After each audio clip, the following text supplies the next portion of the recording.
How's it going? How's it going? How's it going, folks? I hope we're doing well tonight. Friday night. Welcome, everyone here. Either you're watching live or on the playback. Welcome. I hope you feel welcome. Hope you're feeling the energy out there. Not sure if it's getting through to you through the stream, but I hope you're feeling the energy out there, man. I know I am. At this time, please take a moment to give yourselves a round of applause as well. Y'all need it. Being a Spurs fan ain't easy, man. I'm telling you right now. If there's someone who could follow me around, just give me a round of applause. Whenever I mention Tottenham, speaking, I'm not even necessarily saying I mentioned Tottenham a lot. Nobody really asked me about Tottenham. But if I did have someone that was just there, follow me around, give me a round of applause, I would definitely be more motivated to talk about him more. Let's just say it that way. And listen, I want to motivate you guys to continue watching these shows, to continue to come back to the live stream. So feel free to give yourself a round of applause for being here tonight, watching this video. Listen, we got a lot to talk about today. Another situation room. We're about to get right into it. Where is my big, beautiful face? Here it is. Welcome, folks. Welcome. It's De La Spurs. I'm coming to you live. De La Spurs number 34, edition 34, on this Friday night in March 27th. Listen, folks, I want to take this time. Let's go ahead and do the beginning logistics. Feel free to go ahead, hit a like on this live stream, subscribe to the YouTube channel, post whenever I'm going live. My usual streaming schedule is Monday, Wednesday, Friday, 6 p.m. Central Standard Time for anybody who's going by the time zones. But feel free to go ahead, like this live stream. If you follow me on YouTube, hit the notification bell. You'll see when I post whenever I'm going live. I usually try to include the link as well. So go ahead, follow me on YouTube. Also, follow me on X as well. You'll get the post there, updates of when I'm going live, as well as just see me kind of traverse through the mess and the muck that is Spurs social media. So follow me on there. If you want to get all my tweets, updates, and everything as such, feel free to share this video as well. Drop a comment below, whether you're watching it live or watching it on the live stream. Let me know what you think about the content, right? Let me know, things you want to see, things you don't want to see, things you do like or you don't like about the channel. Let me know. I'd love to know what I could do better to fine tune this for you guys, the audience. So feel free to leave all your comments and everything down below. All right, man. Now that we got that out of the way, now it's time to get into the realness. It's time to get into the realness. First of all, we have another situation room. All right. First, we have to make this very clear, right, folks? First of all, this is still a Defcon 1 situation that we are in at Tottenham. We are right now in a calm in the storm, right? No football for the next couple of weeks, unless you're on international. If you're following the international teams, but other than that, no club football or anything like that. So in moments like these, when there's calm and there's time to plan, we need to meet up in the situation room. And that's what we're doing today. We're meeting here in the situation room. It's part 2 of the situation rooms. We're probably going to be doing this the full length of the international break, from what I'm thinking at the top of my head. But yeah, I mean, there's also going to be a stream regarding the decision day, Tottenham Hotspur, the managerial decision day as well. But yeah, we're going to be doing these situation room streams in these upcoming weeks, just talking about whatever is going on at Tottenham. Listen, we're about to get into it. We're going to be talking about, I want to kind of go over again Just want to make sure I have this going on the other monitor before I start. But yes, I wanted to get into first. I wanted to just kind of look at the schedule again, just to see the situation. I get the managerial situation is bigger than what's going on right now as far as who we're playing and what the schedule's looking like coming up. But I still want to take a look and just see just what exactly the reasons why I feel like Tottenham may fall short in those games, especially now. Maybe if we have a change of manager, give that manager some time. Maybe we could try to put the team in the best position. But you know what, Tottenham, we are notorious for putting everybody in the worst position they could possibly be. That's just what we do at this club. We don't really plan for the future, and then when everything kind of blows up and we fall flat on our face, we kind of make up lies and be delusional about how it's not that bad and that we'll have a go again in the next season. So but no man, we'll if the club would want to take the right steps, they would do what they're saying and try to have a managerial position or have a new manager in position by Monday. Give that manager about a week with the team and go into the next 7 games. And at that point, it is what it is. But I have a feeling that we're not going to make the decision in time. I have a feeling that we are going to sit on our hands and that maybe, just maybe, if we can't decide on the manager and how we want the manager to operate in the next upcoming months, especially with relegation in sight, that maybe they won't pull the trigger on a manager decision at all, and that they'll stick with the manager we got, because it's better to know the devil that you have versus the devil that you don't know. Or it's better to have two birds in the hand is worth one in the bush, or whatever it is. A bird in the hand is worth 2 in the bush. Whatever it is, whatever the whatever it is, I have a feeling that maybe, just maybe, if we sit on our hands for too long, that we won't have enough time to spring in action. So we're gonna get into all those things, but no, we're first gonna just kind of look at the fixtures coming up. Now, the big thing for me when I look at the teams that we're about to play, I'm not necessarily scared of. I'm not necessarily like scared of the teams as far as the players they have. Like, I'm not necessarily scared of skilled players posing a threat to us. But what I am afraid of is that teams, especially the teams that we're playing that are in the lower parts of the league, they've grounded themselves, they've rooted themselves in a position to where I feel like they're going to be a lot more confident in,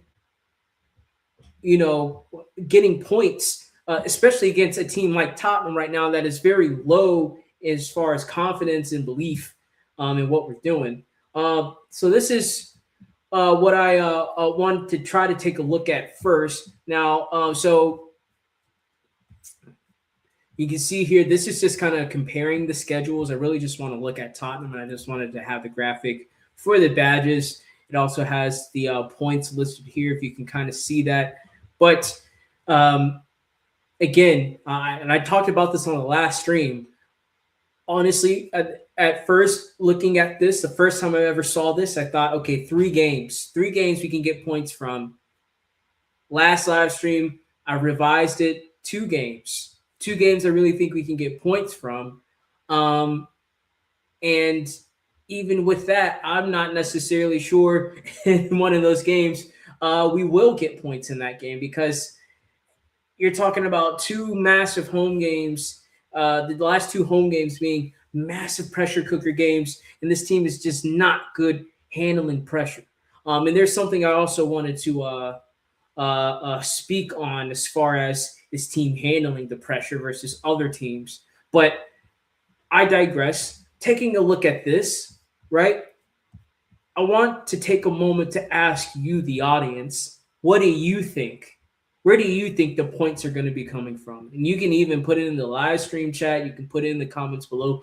Where do you think the points are coming from as far as the next games coming up from Tottenham? Now, we got 2 weeks, right? 2 weeks, regardless of the manager decision. If we keep Tudor, if we get Tim Sherwood, if we get Sean Dyche, we'll get into all that. But regardless of the manager merry-go-round, right? Regardless of what happens on decision day 2026, right? Tottenham Hotspur decision day 2026. Where do you see Tottenham coming in to a game, whether it's home or away, going in, getting a point, if not points, right? A win in any of the last 8 games, 7 or 8 games that we're seeing.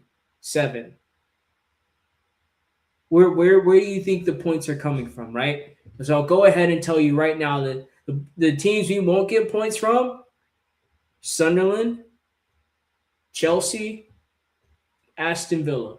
I can tell you right off the bat right there, those are the 3 teams that I think right now, regardless even if a team like in Aston Villa, who's been actually not that consistent of late, I feel like we are not going to have any sort of confidence going into that game. We are going to capitulate under pressure, especially depending on what the results are from the other teams and who they're playing around that time. And as you can see, you have the other teams. You can make the comparison yourselves. As you can see there, that's our 4th game in the stretch of 7. You see Leeds have Burnley, Nottingham Forest have Chelsea, we have Aston Villa, and then West Ham have Brentford. So again, the team that's below us in West Ham have Brentford, a team that they are capable of getting points off of, right? But you also have Leeds and that can get points off of Burnley as well. So everybody's in that mix, and depending on what those results are, especially in that West Ham game, going into that Aston Villa game, it's going to be too much pressure for this team to try to get a performance away from home against a good Aston Villa team, that may be inconsistent. So I don't think we can get anything from that game. Sunderland away, we already know what it is, right? That team has not lost a lot at home, if not at all. They don't concede goals at home. It's just going to be a match where I think it's not going to be the most exciting match on the eye, but one team is going to blunt force trauma their way through to getting 3 points, and I don't think it's going to be Tottenham.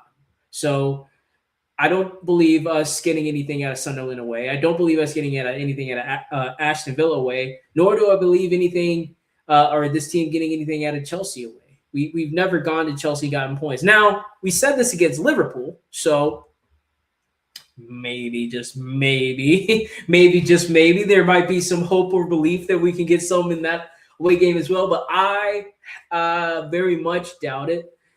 And depending on how Chelsea is in that game, if they're in the top 4 race, I'm sure that they're going to be looking at that Tottenham game as a free 3 points that they can put in their pocket. Consider it 3 points. What is it?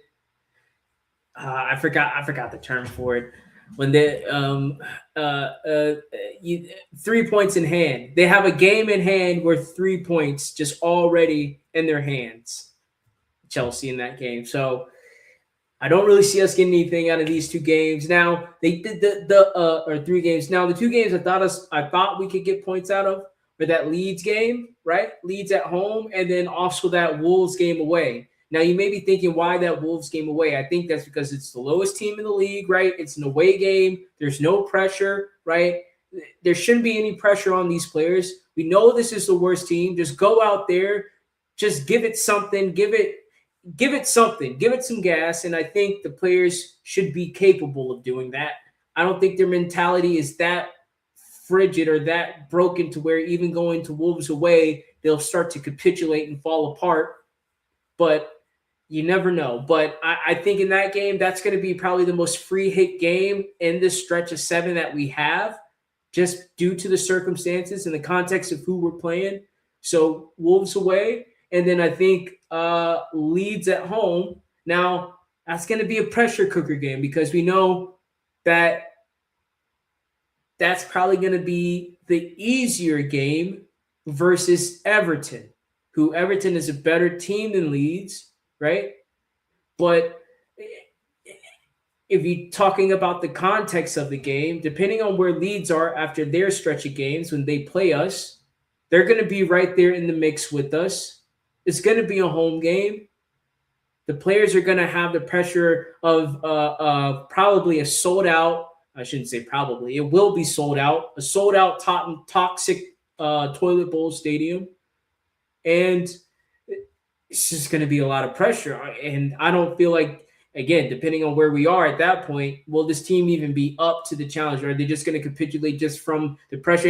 And to be quite honest, with what we saw with the fan parade versus Nottingham Forest, it does no good for the fans to try to do a loser parade before the game. It doesn't really do the players any good for the fans to try to rally around them and make something of this game and make it such a big occasion because these players can't handle it. Mentally, they can't handle it. Once something doesn't go their way, the second one thing doesn't go their way, it all starts to fall apart. And if we're the fans, I think we need to try to, if there's any way, try to minimize the impact or blow of that game, or at least try to put the blinders on for the players to just focus and not get too caught up in the moment, so to speak. And you know what would really help, in my opinion, with that? And a lot of people may not agree, but I think Enoch out would definitely help. A protest.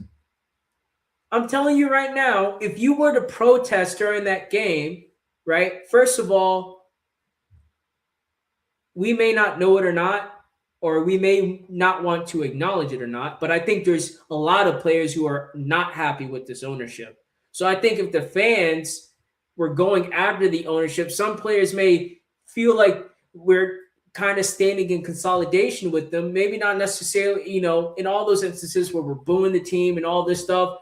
There's one thing that we can both agree on is that this ownership is absolutely flubbed this season for the players, for the fans, for the team, and for the club, right? So that's something that we could all agree on. Second, it will rally the fans together.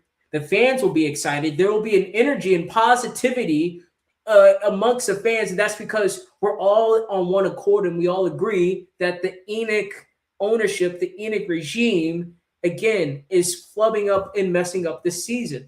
So if we were to get together and do an Enoch out protest, I think we can still get the fans together, still get everybody hyped for the game. I think we can stand a little bit in consolidation with the players at this ownership who are about to cut the players' wages, about to charge fans thousands of dollars for a season ticket when the team is getting relegated, has lied to the fans, coming out saying we have big plans for the summer, we have big plans for Frank, and then you come out and do all these things, right? You have gaslit the players into thinking that this season was going to be something more than what it is, and especially after coming off of a trophy. And now you have these players that are now fighting in relegation.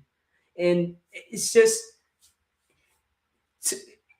to me, right, I feel like if we could all get together on one accord, that's a way you show that you're backing or you're supporting the players. Let's all agree on something together. Let's all sit down for a moment, regardless if we all want to, if we have individual players that we don't like, individual players that we don't believe are Tottenham through and through, right? Romero and Van de Ven, right?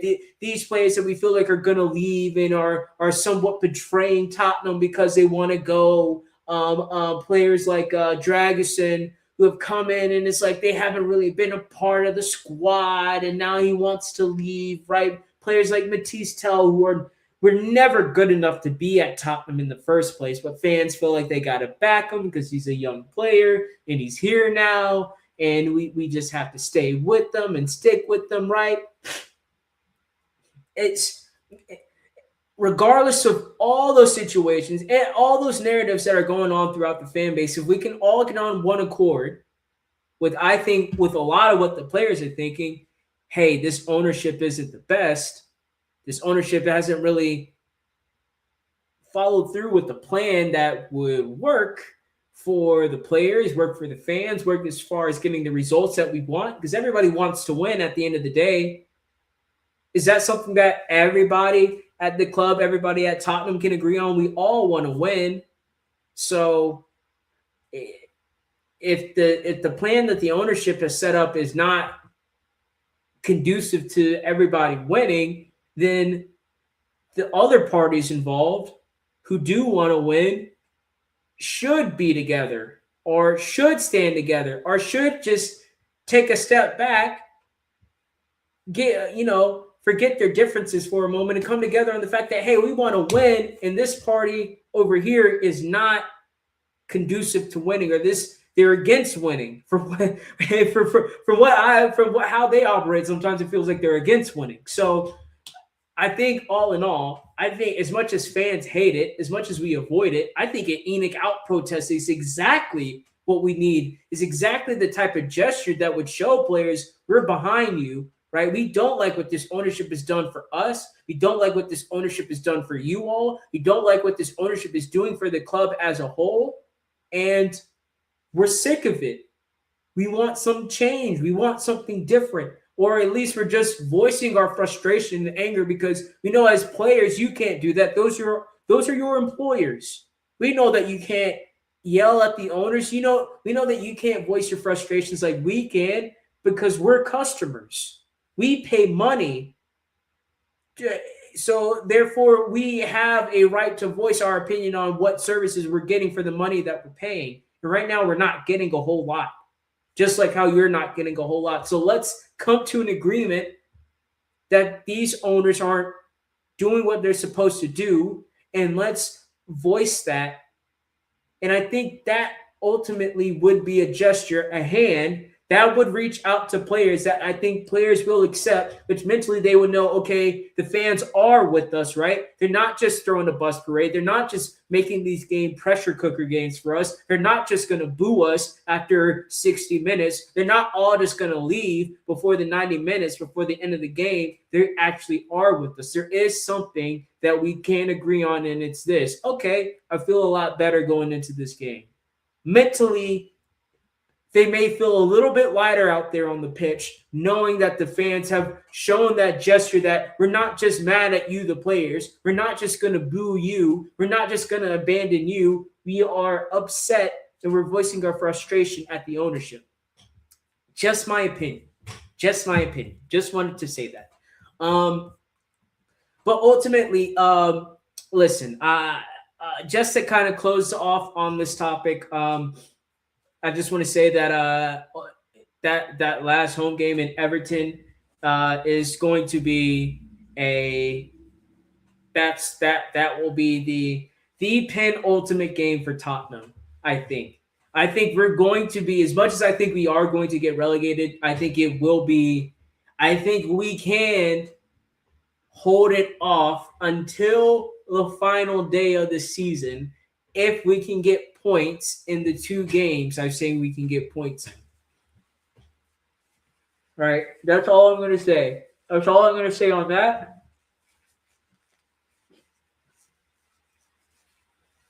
I think if we can get 6 points, that'd be great. I think if we can get 4 points, that may just be enough. That may just be enough.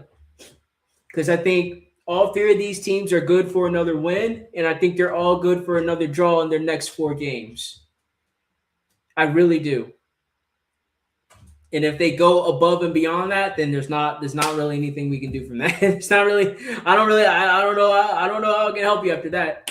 Don't know how I can help you after that. So I just wanted to kind of mention that. Next, what we're going to talk about, obviously, we hit on this topic with this in the Situation Room as well. Who can save Tottenham now? Some interesting developments have happened in the managerial choice. And that's what has led to, as you can see in the banner, Tottenham Hotspur Decision Day 2026. Who is going to be the manager? Now, I did see on social media somewhere there is a likely of decision, a high probability that a decision on the manager will be made by Monday. So by the end, not the end of the weekend, but by the beginning of next week, the manager decision should be made. Hopefully, it will be made uh, uh, before I stream that Monday night, so we can kind of talk about it here on De La Spurs. But that's from what my understanding is that the team is going to make a decision by this weekend. Now, there's been some interesting developments that have come up. This is one of them. Let me get this up here on the screen. Boom. Here we go. Oh, oops. Here we go. So this has been one of the interesting developments on Roberto De Zerbi. They have made, Tottenham have apparently made another push to sign the manager. So not only have we made an initial push, this is our second push. It's our second push. Spurs are ready to offer De Zerbi a contract until June 2028 with the salary that would make him one of the highest paid head coaches in the Premier League.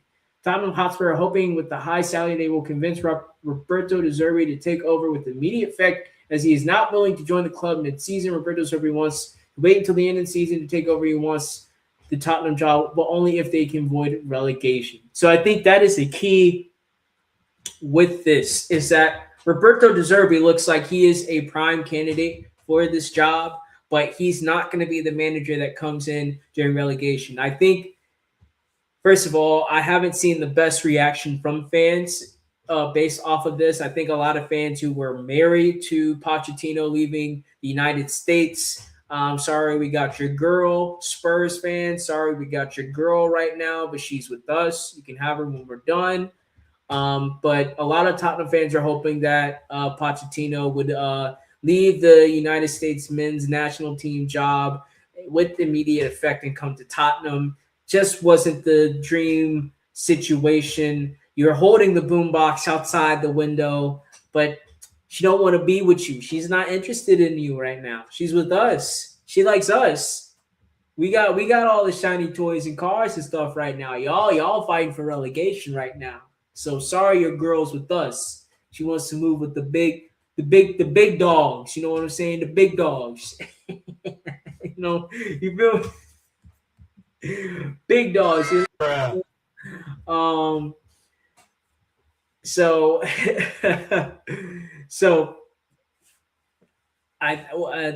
Roberto De Zerbi appears to be, from what I would say, is 1B, if not in the 1A position. Maybe Pochettino still has that 1A position, but in my opinion, I don't think this ownership is going to be really too keen to go back to Pochettino. I understand that he's a manager that is offering his services to us, which just sounds like regardless of relegation or not, he is interested in coming. Wow. Okay. Goodness. My fault. I mean, golly. My fault. He's willing to join Spurs regardless if we're relegated or not. So I think maybe that may hold the 1A position to the ownership. But I don't think this ownership is keen on going back to him. I don't think this ownership is keen on wanting to bring back Pochettino, and therefore I think it'd be two things. Because I think the fans would be quelled, but I think they know that the fans would be willing to back Pochettino more and be on his side more on things. And with Pochettino having a history of making comments about how the ownership was with their decision-making, that I think the fans would definitely be more on the side of Pochettino than the ownership, or that the fans would be, at that point, willing to be more vocal against the ownership if we saw that they were treating Poch wrong. So I think they would be very hesitant to bring Pochettino back, because I think he could definitely be a fuse that would spark something within the Tottenham fan base, and I don't know if they want that problem.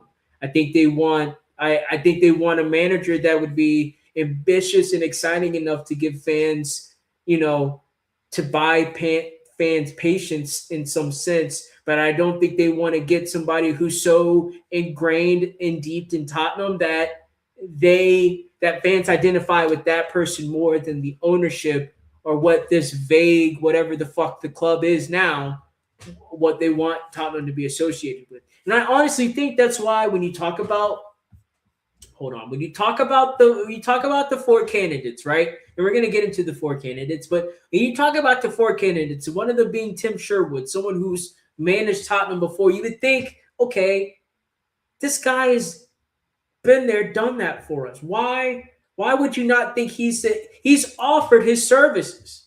He's offered his services. There's countless videos on social media. As a matter of fact, hold on, I think there is one. I'm not sure if I saved it, but there's countless videos of Tim Sherwood talking about, oh, this is what I would do for Tottenham. This is how I would change things. This is how I'd make things. I simplified the bunch. This is what I would tell the players to do. Yeah, a lot of this, that.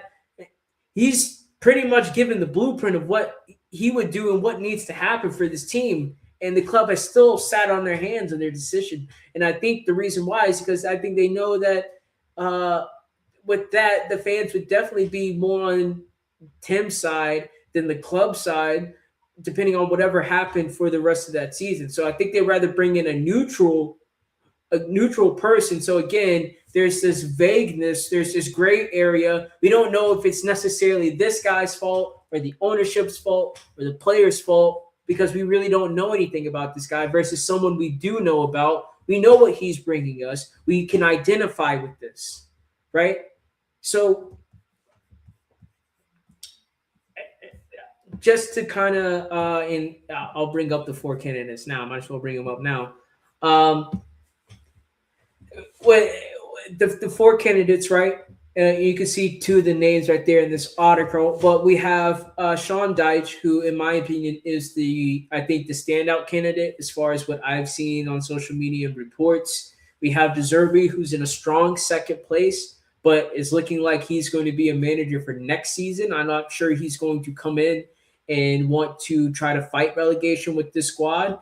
We have we have my boy Adolf Tudor,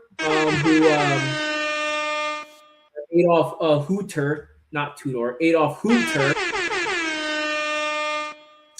Again, was again from early reports seemed like he was in the prime position to get the job. And then again, we have Tim Sherwood, who's former Tottenham manager, has offered his services, just gone out flat on video and just said, hey, I'll do the job. If you just come up to me and offer the job, I'm going to say yes. Essentially, he's offered himself for the job. He's like, I'll do it. I'll do it. Just let me know. Just tell me when, and I'll go. I'll show up and I'll start coaching this team. So, those are the four candidates that we have. And again, like I said, out of the three that we really don't know anything about, maybe we can say we know more about Dyche than the rest. But the fact that we haven't gone with Sherwood is, I think that this club, it feels like it's a purposeful effort to keep the identity away from this club. It feels like the club is purposefully doing that so that there's nothing to identify with Tottenham versus whatever they're putting out and whatever they send out to us, right? It feels like there's a purposeful effort in that. They don't want to bring anything from the past. They don't want to bring they don't want to bring through the history. They don't want to talk about those things unless they have to necessarily, or unless they can see that there's a way to make money from it. But they don't like bringing those things up for fans to identify with, because I think they want fans to continue to identify Tottenham with whatever Tottenham is, whatever they want Tottenham to be right now, which is this sporting conglomerate complex of of hosting events for entertainment, sporting, lodging,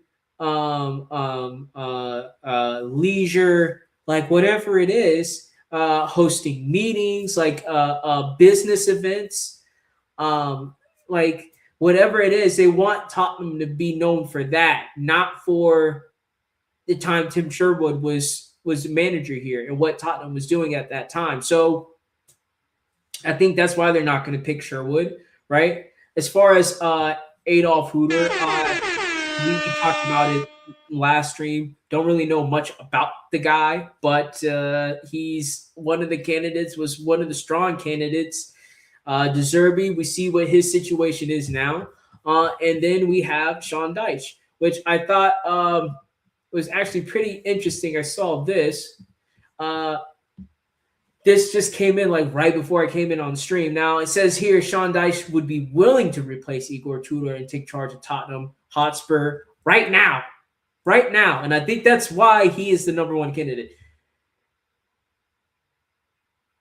You see here, there's a growing belief within the club that they require a manager with proven Premier League experience, particularly someone battle-tested in relegation fights, and Dyche fits that profile. So one thing and one positive you can say for Sean Dyche is that from what the reports are saying, he's willing to come into this team now and do the work now, just like Tim Sherwood was.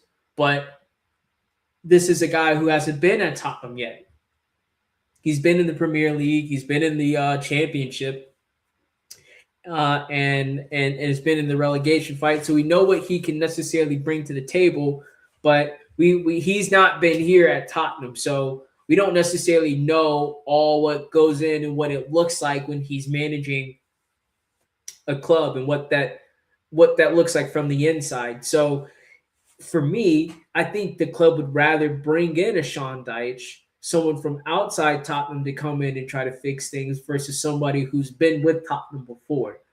And I also want to hit on this point, which I also thought was interesting, right? It's the fact that you have a manager with Sean Dyche who I think, in my opinion, right,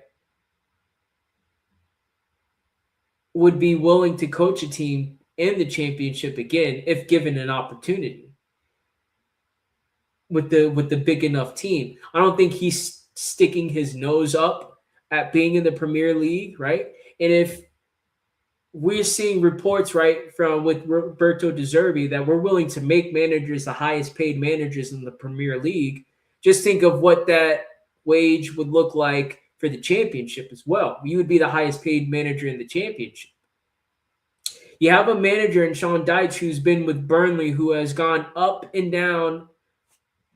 Wow. Who has gone up and down. He's gone up and down. What am I thinking? I'm so sorry. This is excuse me. So I think you have a manager in Sean Dyche who's been promoted and relegated multiple times with Burnley. He knows what it takes to get a team promoted from the Championship to the Premier League. He knows what it takes for a team to fight off relegation in the Premier League. And he also knows what it takes for a team that has just recently got relegated from the Premier League, what it takes to stabilize yourself in the Championship and progress to moving back up to promotion. So if I'm Tottenham and I'm saying, hey, Sean Dyche, we want you to come in and be the manager to help us avoid relegation. But if you already have the credentials, the resume, and the experience of being in the Championship, of getting a team promoted, I don't necessarily think Tottenham is just going to come and approach Sean Dyche with the 7-game contract. If you ask me, Sean Dyche or Tottenham Hotspur are going to negotiate for him to be here on a long-term basis. On a long-term basis. That may not be negotiated with all these other managers that we may be approaching, especially Adolf Hooter, right? Adolf Hooter, we're not going to necessarily approach with a 2 to 3 year contract. We don't know who you are. We just want you for the 7 games. Same thing with Igor Tudor. We never wanted you to be here long term. There was no discussion of a long term contract. Don't even think about it. But Sean Dyche is a little bit of a different kettle of fish, right? Because you're talking about a manager who's been there and done that for about a decade, what we're about to go through. There's not going to be a lot of managers with that experience out there in the field. And yes, you can say you can get a manager who it has achieved more than Sean Dyche, has a playing style that's more aesthetically pleasing than Sean Dyche. But if you're talking about getting a manager who actually has that structure and the plan to do it versus a manager who doesn't, who you're bringing in, again, off of a whim, no identity with the club. We don't know what this person is. We don't know what they bring versus someone we know what they bring. We know what their resume is. We've been watching this guy do it for the last decade. It's going to present an interesting dilemma to Tottenham and in that negotiation table. And I think if I'm Sean Dyche, I'm pushing all for a multi-year contract. I'm getting the most money I can out of this situation, and I'm going to stay with this team as long as I can because I'm sure he doesn't mind. He doesn't mind going down to the championship. That's his home.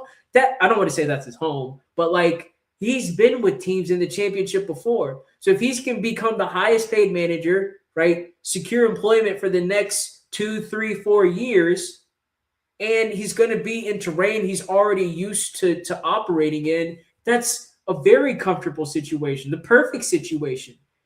And to top it all off, you're going to be doing it in London. You're going to be doing it for a Tottenham Hotspur team that's going to have all the top high-end level Premier League facilities, right, in the championship. Pretty much any championship team's dream would be to have Tottenham's facilities as they're in the championship, right? So if I'm Sean Dyche, this is like the perfect opportunity for me to get back into the coaching game, to get back into the managerial game. You have a big club that's on their knees. They need someone who has my experience. You're not going to find anybody who has more experience or has done it like me for the last decade.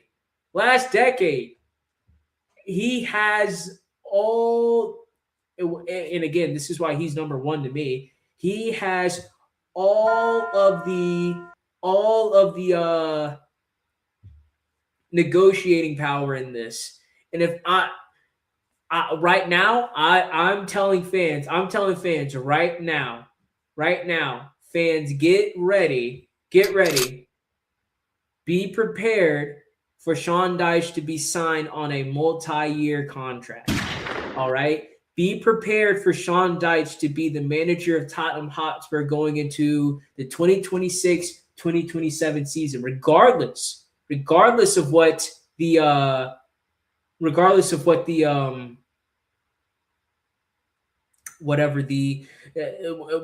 we're in the Premier League or the Championship, regardless of whatever league we're in, he's going to be the manager for the next couple of seasons. So just be prepared, right? Just be prepared if that happens, right?